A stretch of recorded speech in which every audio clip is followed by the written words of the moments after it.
is the Revisionary Podcast with your host, Juan Carlos. The Revisionary Podcast.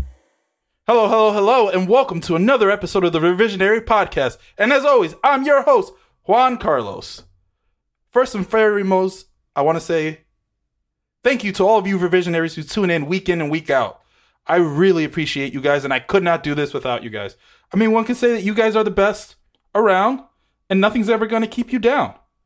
So, if this is your first time listening to the podcast, the way this works is we bring on guests, usually comedians, who tell a nonfiction story about their lives in which they wish things had gone a little bit differently. Afterwards, I give them an opportunity to tell the same exact story, except this time, they can change any facts or details that they'd like about the story. Amazing, isn't it? So, a few announcements. First and foremost, like I said last week, we may or may not be having a live event coming up. Well, look, I'm going to officially announce it. It's true. We're having a live event. It's happening April 10th at noon. Tune in on the Bullhorn app. We will be there. I'll be there. And we have a special guest. Those of you guys who follow us on social media, you know who the guest is because we've already announced it. So if you don't already, go follow us on social media and find out who the guest is. Or you could just wait till the day of and meet us on Bullhorn and just find out who the special guest is. I'm really excited to finally be doing this live episode. It should be a really good time. And the guest was really excited to do it too. They were so excited that I asked them to come back and do this. So they were like really gung-ho about it. So it's going to be a super amazing event. It's going to be dope. And just come check it out. So I'm really excited for our guest today, who's Linette Paladino, who is an amazing human being, and I enjoy watching her do comedy, and she's phenomenal in a bunch of different ways. One of my favorite things about her is that she's a veteran. The very first time I met Linette, true story, I was throwing a show down at Greenwich Comedy Club down in the Village, and there's a bunch of comedy clubs out there, right? And I kind of regret this, but here's the truth about what happened. So we're sitting there watching, as I'm getting ready for the show, and not a lot of people had shown up yet. So she's barking for me, selling tickets to try to get people into the show. And there's a bunch of comedy clubs down there, including the Grizzly Player and the Cellar.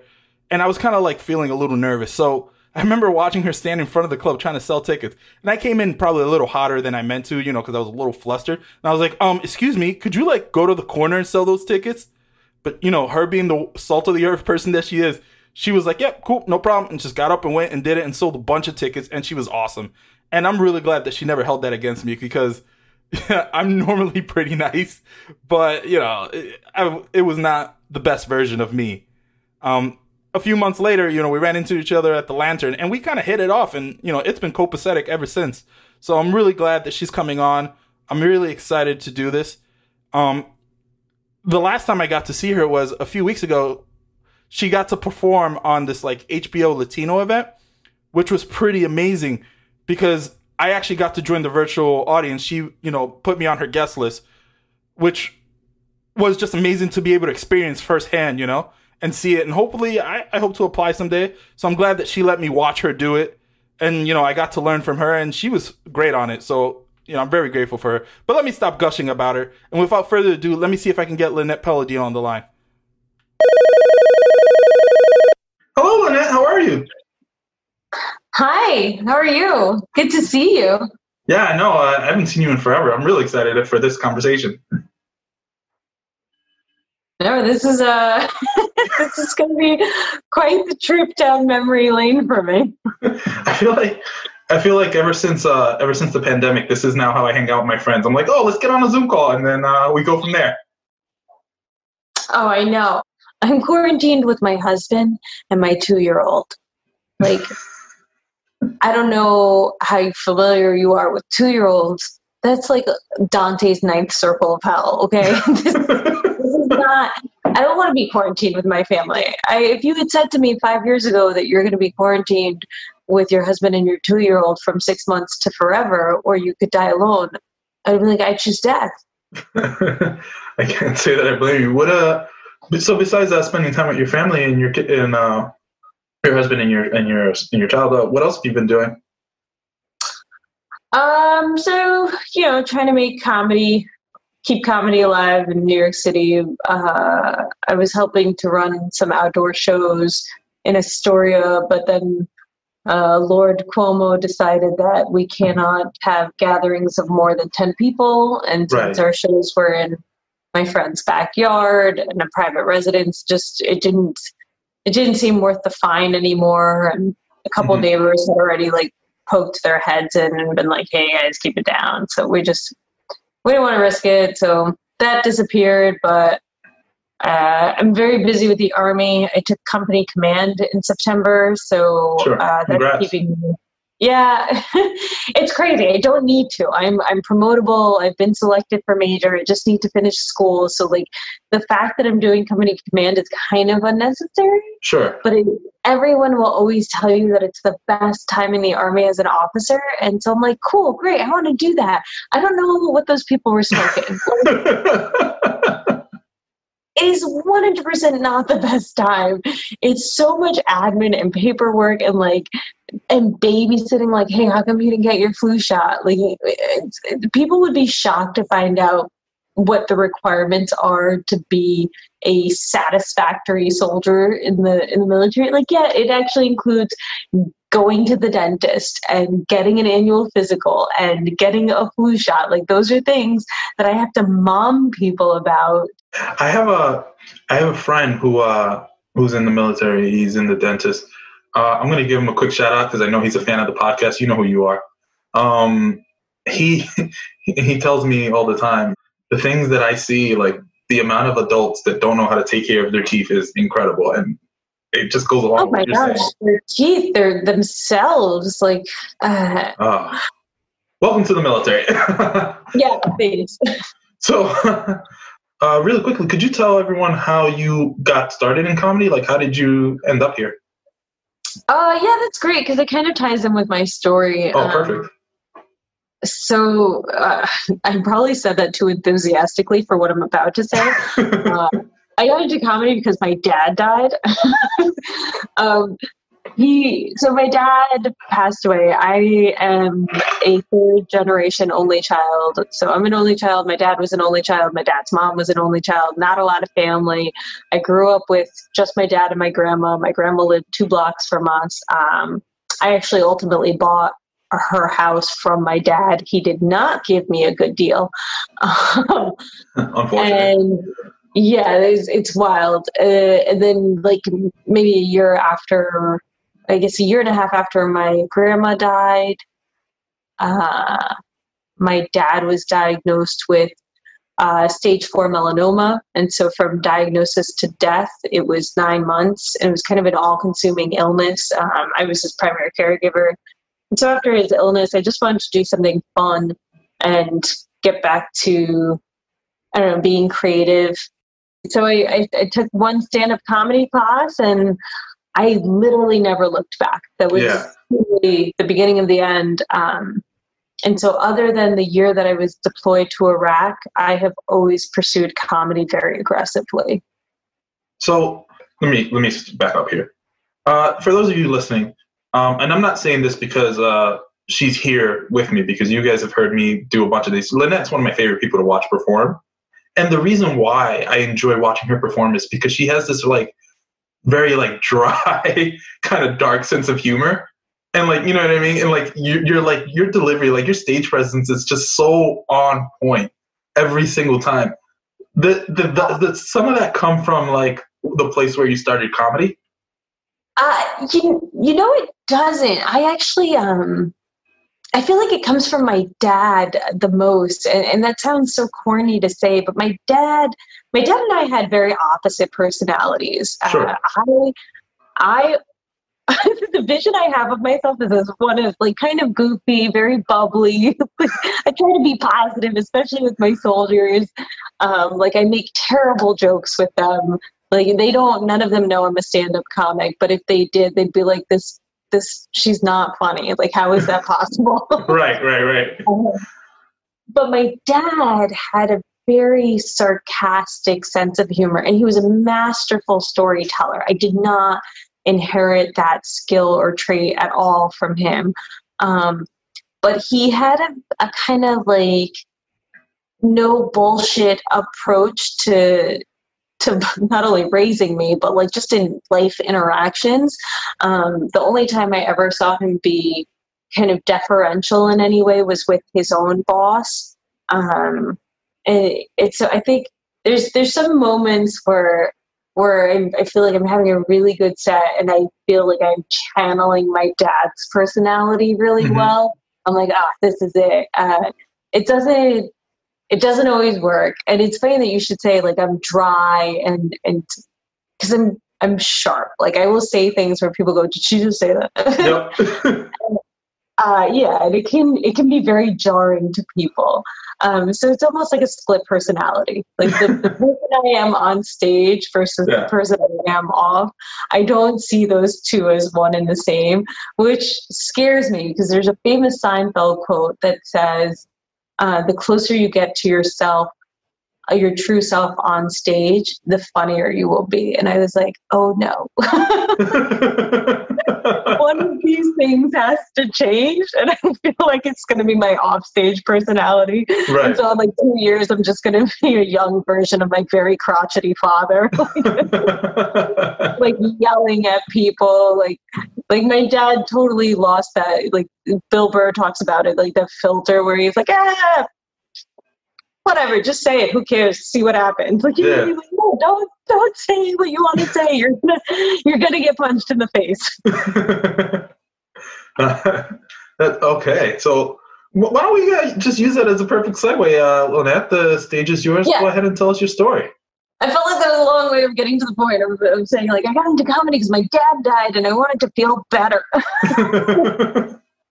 But yeah, no, so, I mean, it kind of is perfect because my story will cross my whole life. Like, I was a good kid. I mean, I don't just mean, like, I was a good kid in spite of how bad my parents were at parenting. Sure. And I'm sure it had everything to do with the community and the schools that I went to and the teachers that I had. And so thank God for them because, like, I soaked it all up. Like I was a nerd. I didn't do drugs. I was almost always the designated driver. Like I was an officer at every club that I was in. I played sports all year long. I did at least 4 shows a year, you know, like the play, the musical, student talent night, the night of one act plays, all that stuff. So needless to say, I was the last of my friends to lose my virginity. And I went off to college, not having lost it. I went to school in New York City, and I went to a super Catholic college. I went to Fordham, and I'm super Catholic, which I always feel weird saying because we don't have the best history. But like it informs my life choices. I'm not like the kind of, like I'm not like, why don't you love Jesus? That's not how I approach Catholicism or religion in any way. Like I'm like, I like this place. That's it. Yeah, we should love everyone. Why not? Wait, were you dorming in college? I dormed my last 2 years. I commuted the first, dormed my last. Got it. Okay, that matters. That does affect things. Yeah. So now here's the thing. Fordham, if you don't know, I went to the Lincoln Center campus. It's smack in the middle of Manhattan. Fordham at the time was one of a handful of schools offering a Bachelor's of Fine Arts in dance. Like they had partnered with the Alvin Ailey School of Dance to offer, you could get a BFA in dance. Yeah. So the school was 60% female and half the men there were gay. Really not giving me a lot of opportunity to lose this virginity. So college isn't going great on the dating spectrum. I dated a lot. Like I had some pretty cool dates, but I never had a long-term boyfriend. Okay. So I joined ROTC when I'm in college, and I joined it halfway through. So I'm not officially in the Army, but I'm wearing the uniform. I'm doing the things I need to do to get to the Army. And I had to go to a funeral of a kid that I went to Catholic school. So I went to Catholic school from kindergarten to 5th grade. And, you know, when somebody dies young, and everybody shows up, right? It's like a packed house. Like it was a big reunion. We were all there. And so this guy, Ryan McIntyre, was there. And I didn't go to school with Ryan, but we obviously had mutual friends from having gone to the same Catholic school. And so now we're talking, and that should have kind of been like sign number one, like that's bad juju to pick up a guy at a funeral. Like there's a family grieving 30 feet away from me, and I'm like, that guy's hot. Like, no, like bad, Linette, bad. Wait, you literally did the end of Wedding Crashers. That's how it ends, isn't it? It does, yeah. And it makes for an interesting story that when people be like, "Oh, how'd you guys meet?" And I'm like, "We're all." And interesting is probably being too kind to myself. It's more like inappropriate. Right. Meeting at a funeral. Yeah. Okay. Yeah. So Ryan was like the bee's knees. Like I thought this guy, like the sun rose and set with Ryan. At that time, I was like, all right, I'm gonna lose my virginity at my wedding night, and I'm gonna marry this guy. We're gonna have 4 kids, and we're gonna that was my vision of life at 20 years old, which is horrific. So, and here's where like he really sold me. He was struggling between wanting to be a doctor and a priest, and I was like, oh, I'm in. If I lose my virginity to him, like we're gonna get married. Like, okay, fine. I don't have to wait forever. We could start having some funsies now, because we're all on the same page, right? Like it was very clear in my mind that like there's no way I'd give it up and he would just dump me 6 months later, like he did. 100% dumped me 6 months later, and I was like, cool. So I lost my virginity to Ryan, and this was like devastating to me. He dumps me, like, I was okay. Like the next guy I sleep with, I'm gonna marry. Like that I'm not gonna let that happen again, right? So I didn't sleep with anyone for I don't know, a year or so. And my best friend at the time, even while I was dating Ryan, was this guy I was in the army with, Rami. And Rami was obsessed with me. Like, I'm not bragging. Like he was like, why aren't we dating? We should be dating. I can't wait to tell our grandkids this story of how like I just wore you down and then like she finally caves. I'm like, that's not a great story actually. That's like kind of stalkerish, but sure. You wore me down. So I caved and we started dating, and it was great. Like, he was really fun to date, and he was my best friend. Like, so that was fun too. So it was a completely different relationship. Like, you know, we hadn't gone out on dates. It wasn't like going out to dinner. But like, it was just like being friends with benefits and appropriate benefits because we were dating. Sure. And so Rami was 9 years older than me, which is important because it starts a trend. And to say that it was a terrible idea to date Rami is an understatement. Why? Not because we were friends and the risk of ruining a friendship. No, because Rami's mom was a rabbi. So Rami was Jewish, not Catholic. So those are different. And not only is he like a little Jewish, like his mom's a rabbi. Right. Like it doesn't get more Jewish. She was at the time the rabbi of the largest conservative synagogue on the East Coast. So kind of a big deal. Not a fan of me. Why? Was it because you were a Catholic? Yeah. And like, I wasn't like a little Catholic. Like I go every Sunday. And if you're dating me, guess what you get to do on Sunday? You're going to church too. Like, but those two things don't seem to clash. I mean, you can go to temple with him on Saturdays, and you could go. We totally did. Like I would totally, if he wanted me, I went to Yom Kippur services at like the Jacob Javits Center because like I went to many a religious service with him for the Jewish holidays and just in general. I was like, that's fine. If Judaism is important to you, like, why aren't we going to Shabbat services? Like, why aren't we doing any of that shit? And we did. So we did those things. it was probably never gonna work. So Rami and I did get engaged, right? We're engaged. We're gonna get married. I get deployed to Iraq. Uh-huh. Iraq was hard for us. It was super hard. We struggled all through the deployment. The deployment was about 10 months. I came home and I went to go visit him. He's living in DC at that time. And I went to spend the weekend with him. No sooner do I get home, I start getting texts from this girl named Chrissy.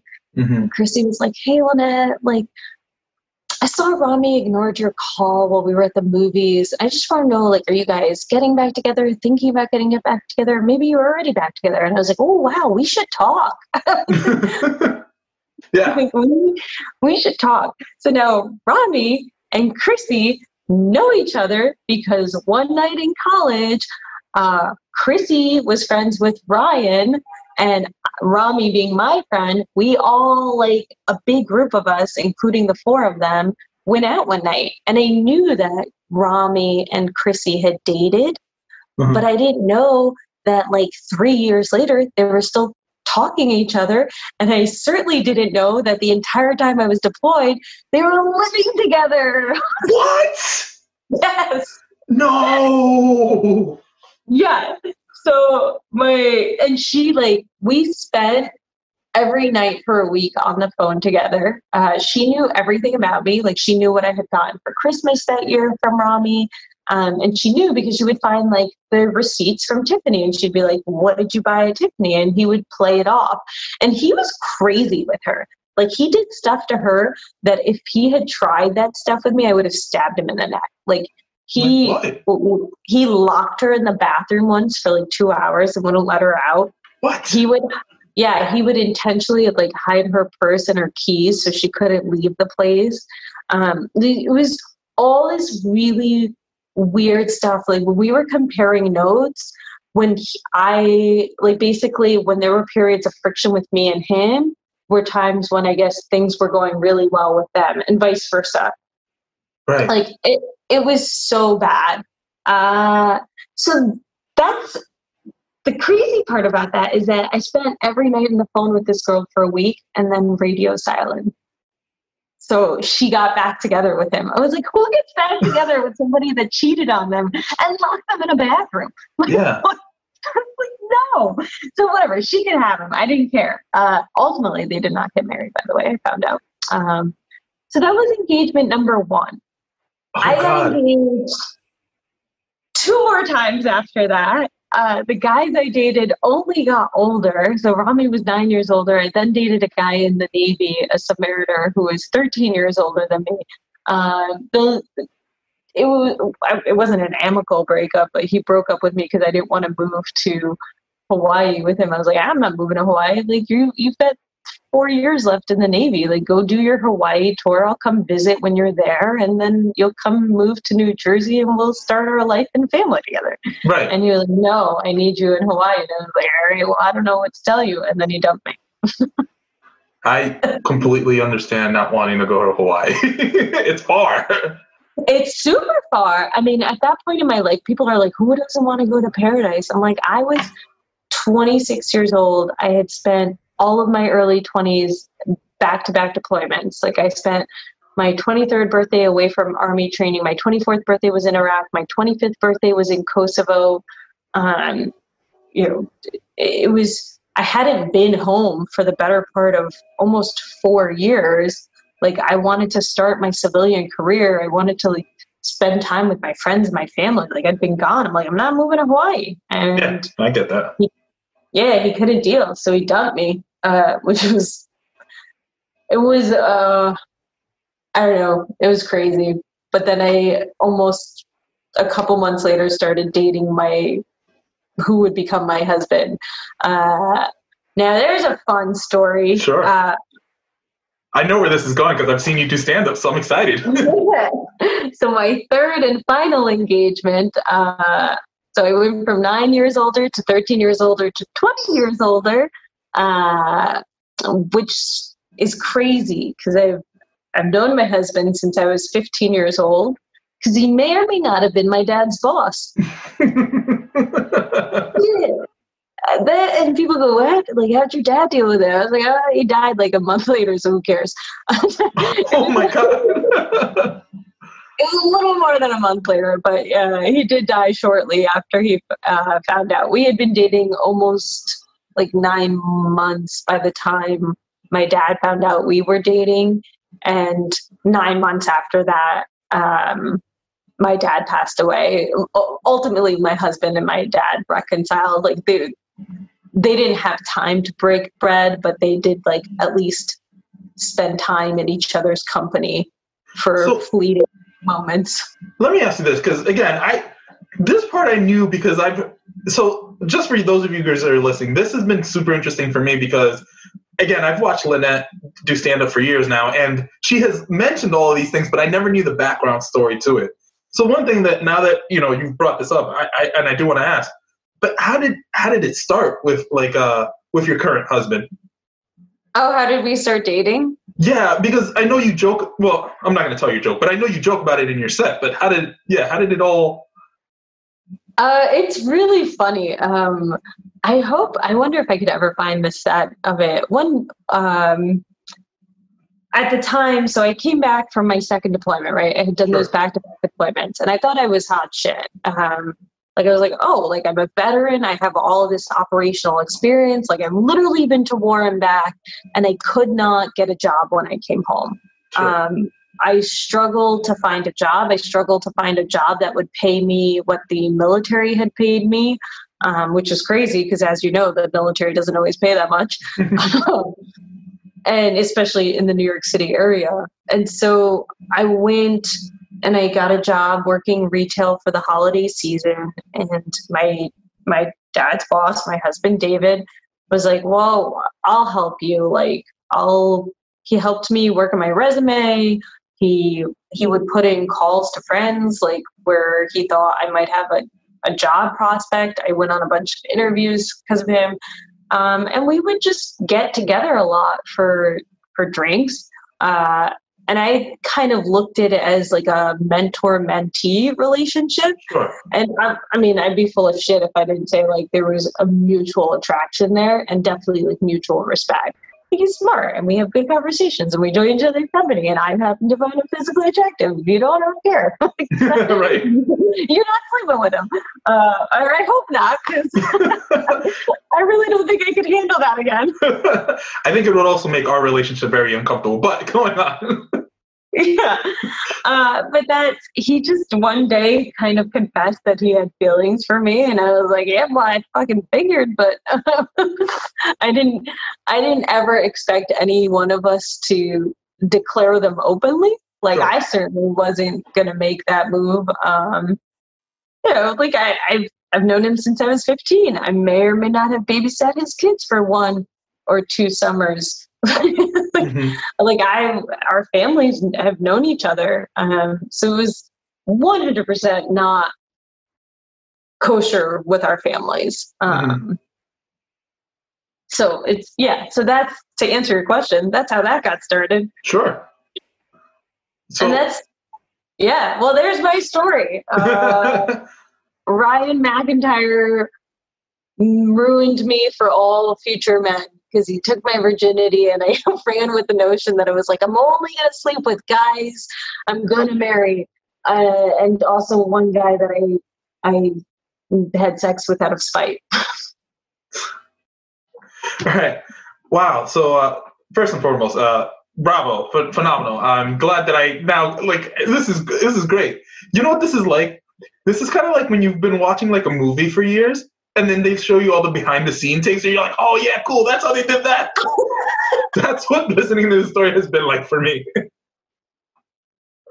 So, yeah, it's literally like in just detailing how I lose my virginity or how I got to a point where I lost my virginity, you can hear my whole life story because that one decision has affected my whole life.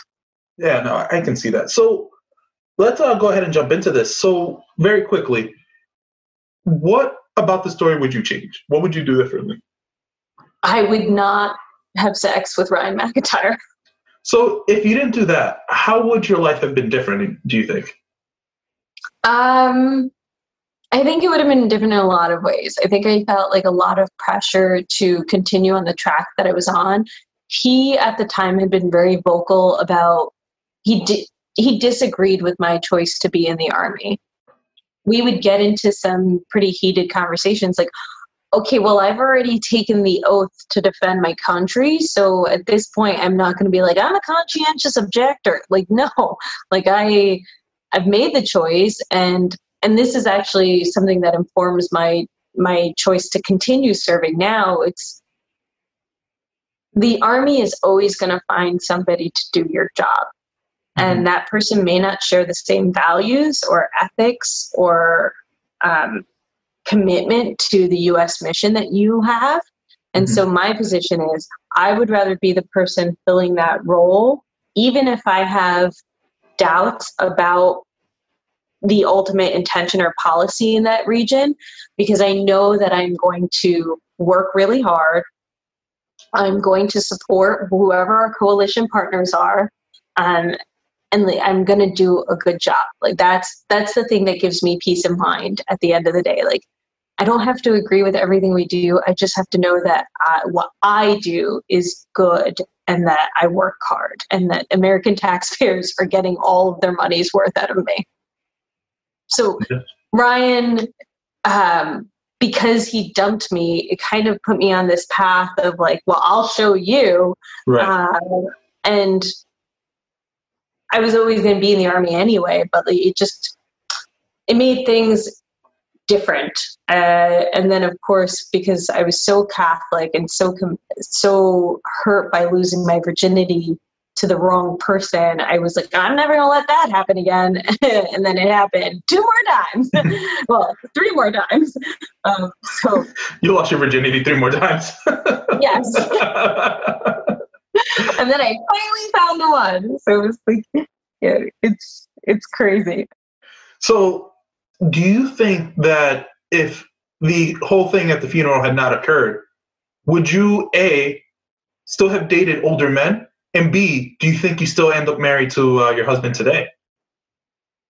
I do think I would have dated older men because I kind of, because of the life experiences I had before, even as a child, older men always gave you the impression that they have their shit together. Yeah. It takes a little while to realize, like, oh, they're full of it too. But that I have a tendency to date older men. Yeah, like it's just my track record. It's not that I don't see people, you know, like I have to, of course, physically be attracted to a person just the same as anyone else, but it's not the one thing that drives my attraction to a person. Like I'm much more interested in your personality and your mind. And Sure. Okay, Linette. So what parts of the story would you do differently? Go ahead and tell me the revised version of your story. Okay, so I struggle with this because it kind of cuts out people from my life that I don't want gone. Like I think Will was great. Like I loved Will. If he was open to still being friends with me, I would be friends with him. Rami, heck no. Forget that guy. Like he tried to friend me on LinkedIn. I was like, no. like that's how far down he went in the social media totem pole. Right. But there's 2 possible narratives. Okay, let's hear it. Like I remove the significance of sleeping with someone and then having to marry them. Like, okay, like let's get rid of that caveat that we won't get engaged 3 times. And the other is that I don't date Ryan at all. I joined the Army immediately after high school. I go to college when I'm more mature with better perspective of what I want to do in life. I study some sort of creative arts because I don't have to worry about school loans because the GI Bill is paying for everything. I have creative and financial freedom. I take some tap classes because that's what I've always wanted to do. I still want to take tap classes. I started doing comedy. I could pursue it full time because I could live at home for free with my dad until he dies when I'm 27. And then I inherit a ton of money, which I'm kind of mad about because, like, why did I have to join the army and deploy to Iraq to pay for college if we secretly had all of this money the whole time? But whatever, you can't stay mad at dead people. And then I'm marrying my dad's boss because even though I've known him since I was 15 and babysat his kids 1 or 2 summers in a row, it's all good because my dad's dead now, so who's going to get mad? The kids? They hate me anyway. My whole life story becomes a hit TV show. The show runs for 9 seasons because who am I to break the Seinfeld standard? Stevie Nicks loves my show, so we become best friends. I introduce Stevie Nicks to my other best friend, Kathleen Madigan, because those are my favorite women in life. I buy a villa in Italy to shield my kids from the paparazzi so they can grow up feeling normal. Mm-hmm. We spend half our time in Italy, half our time in the States, and then I die on stage like Harry Einstein when I'm 83 or something. Beautiful. In this version, do your kids go on to be celebrities too? Oh, wow. I'm so selfish and self-centered. I had not factored their life stories into my dream life story. Yes, in my dream life story, I have the 4 kids. I have 2 of my own. I adopt 2, but not like Angelina Jolie adopt. I think I go domestic with it, you know? Maybe go even with a little older kid, like a little orphan nanny style. Like I want a 10-year-old. Yeah. Yeah. But no, my poor kids, my poor non-existent kids. That's beautiful. Yeah, I'm not as vindictive and spiteful as some other revisionist stories. I'm just like, actually, you know what? I just need to make better life choices.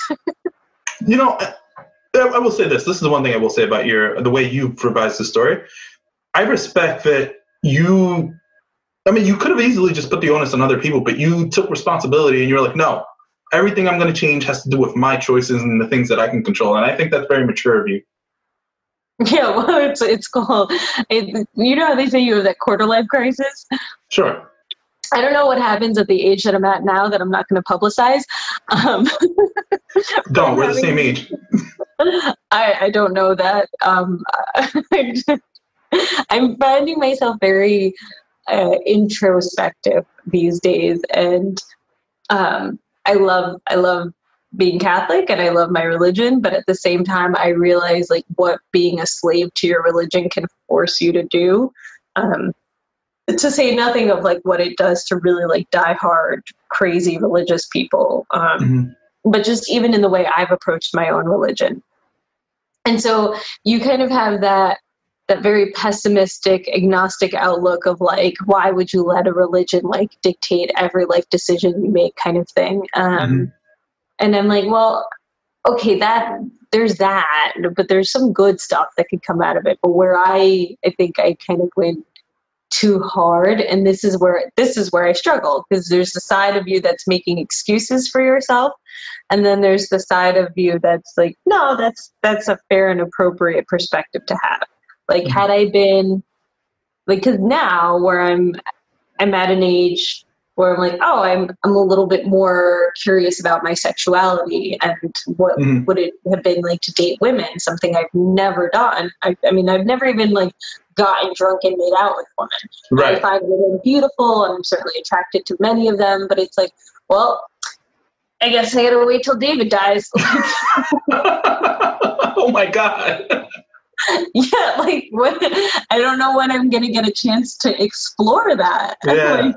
I'm like, and so you kind of look at that and go, oh, that's so sad. This woman's so repressed. But at the same time, it's like, you can look at it from the perspective of like, no, well, I made vows to my husband. I'm going to honor those, and not just to my husband, but also from a faith perspective to God. And so like, you kind of, it's not, I don't feel trapped. I'm like, well, I'm curious. And I'm like, well, whatever. It's just, I don't know. It's a weird, like I said, I've been really introspective. And I have a lot of thoughts. Yeah. But look, I think that's beautiful. And I think that I hope that you don't get to explore those anytime soon. I wish your husband a long, long life. Hope he's around for another 80 years. That's all I will say on that topic. Well, it's funny because I'm like, well, maybe I can wear him down and be like, well, why don't we just invite a lady? So, funny enough, after recording a few of these, I've learned that there's something called Field. It's like Tinder for couples looking for a third. There you go. You're welcome. I didn't know that.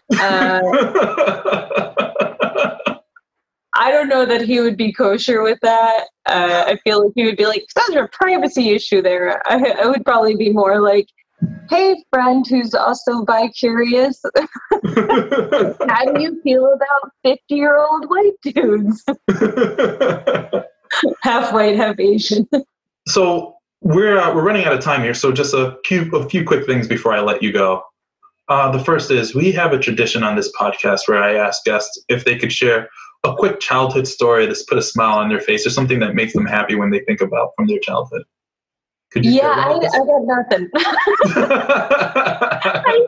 I listened to the episode, I guess it was your first episode with John Marco, and he was talking about how he would wrestle with his dad, and I was like, wow, that is really cute. And I was like,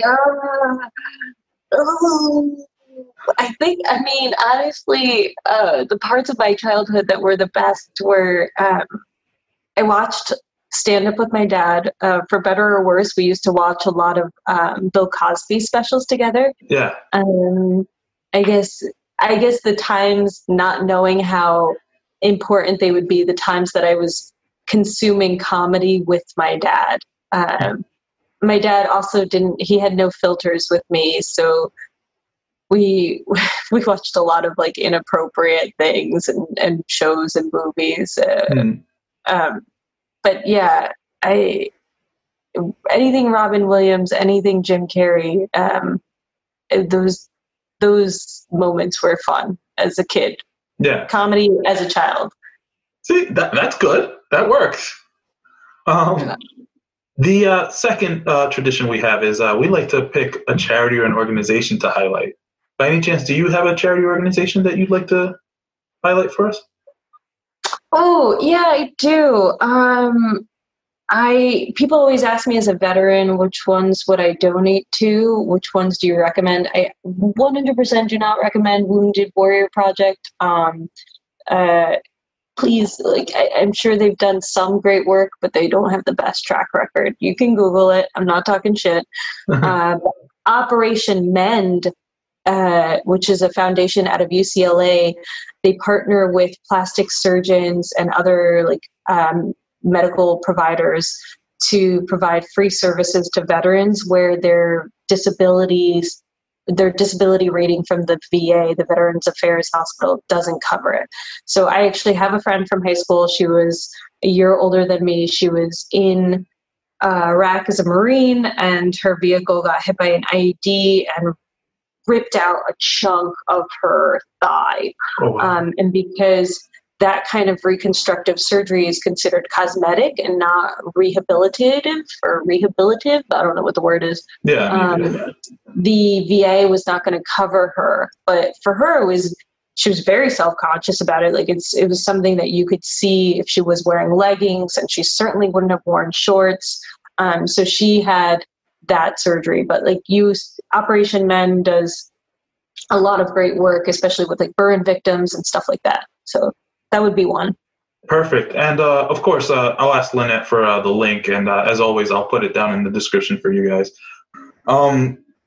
Thank you so much for coming on the Revisionary Podcast. I appreciate you immensely. And this has been so much fun just hearing, again, the background of all these stories I've been kind of hearing for years. Thank you for having me. This was a lot of fun. Now I have a friend out in Washington. No, absolutely. Do you have any last words for the Revisionaries before I let you go? No, Juan Carlos is the best. Listen to everything he produces. Thank you. And where can we follow you? Instagram's the best. It's I like to post to my stories. because they disappear and I don't have to be embarrassed about what I post in 5 years from now, like I do with my Facebook feed. When Facebook's like, your memories. I'm like, Rami. Oh, no, Instagram does it too. It's like 5 years ago, you were doing this. I was like, oh, really, Instagram? Did you have to? Do they? Oh, I hadn't noticed. Yeah. But all right. Well, thank you so much, and have a good day. Thank you. The Revisionary Podcast. So it was pretty dope to listen to that story because, like I said, you know, I had heard bits and pieces of that just from watching her do stand-up because she talks about her life a lot while she's doing stand-up. So it was finally nice to get the full story, be able to fill in a lot of the gaps. I also learned a lot about her. Like, I didn't know that she was that religious, to be honest. And that was, you know, that's pretty cool. That's something else. I didn't even realize that she went to Fordham. So that, you know, I know a lot of people went to Fordham. So that's another connection. So we have more in common than I realized. So that was pretty cool. I want to say thank you guys, as always. You know, you Revisionaries are really the reason why I do this and you make this podcast. So again, make sure you're following us on social media, Revisionary Podcast on Instagram, Revisionary Pod on Twitter. And, you know, on Facebook, you can search. We have a page and, you know, we have announcements and stuff like that.